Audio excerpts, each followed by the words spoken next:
Hello banking aspirants, welcome back to Vidyarthi competitive group. నేను మీ అర్జున్ సార్ని.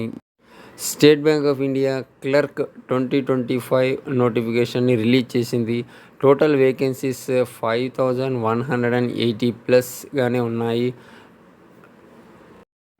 ఇక నోటిఫికేషన్కి సంబంధించి పూర్తి వివరాలను ఈ వీడియోలో చూద్దాం. పోస్ట్ నేమ్ కనుక చూసుకున్నట్లయితే క్లర్క్ అని అంటాము, లేదా కస్టమర్ సర్వీస్ అసోసియేటివ్ అని అంటాము. వేకెన్సీస్ చూసుకున్నట్లయితే 5180 ప్లస్గా ఉన్నాయి. ఇక application start date August 6th కాగా application end date August 26th. ఇక ప్రిలిమినరీ ఎగ్జామ్ డేట్ కనుక చూసుకున్నట్లయితే అక్టోబర్లో కండక్ట్ చేస్తారు.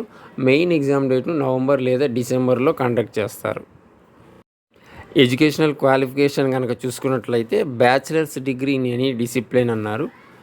ఇక ఏజ్ లిమిట్ చూసుకున్నట్టయితే 20 to 28 ఇయర్స్ ఓసీ వాళ్ళకు, ఇక ఓబీసీ వాళ్ళకు 3 years రిజర్వేషన్ వర్తిస్తుంది.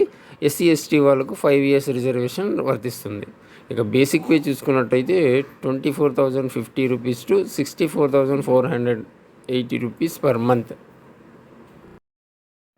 ఇక ఎవరైనా అప్లై చేయాలనుకున్న వాళ్ళు అఫీషియల్ వెబ్సైట్ అయినటువంటి sbi.co.in ద్వారా అప్లై చేసుకోవచ్చు. అప్లికేషన్ ఫీ చూసుకున్నట్లయితే అన్రిజర్వ్డ్ ఈడబ్ల్యూఎస్ ఓబీసీ వాళ్ళకు 750 రూపీస్ ఉంది. ఎస్సీ ఎస్టీ పిహెచ్ వాళ్ళకు అమౌంట్ ఏమీ లేదు. ఇక సెలక్షన్ ప్రాసెస్ చూసుకున్నట్లయితే ప్రిలిమ్స్, మెయిన్స్, ఎల్పిటి అంటే లాంగ్వేజ్ ప్రొఫిషియన్సీ టెస్ట్, దాని తర్వాత ఫైనల్ సెలక్షన్ ఉంటుంది. ఇంకా ఎవరైనా అప్లై చేసుకున్నట్టయితే త్వరగా అప్లై చేసుకోండి ఫ్రెండ్స్. ఓకే ఫ్రెండ్స్, ఇది ఎస్బీఐ క్లర్క్ 2025కి సంబంధించిన వివరాలు. మీకు కనుక ఈ వీడియో నచ్చినట్టయితే లైక్, షేర్, సబ్స్క్రైబ్ చేసుకోండి.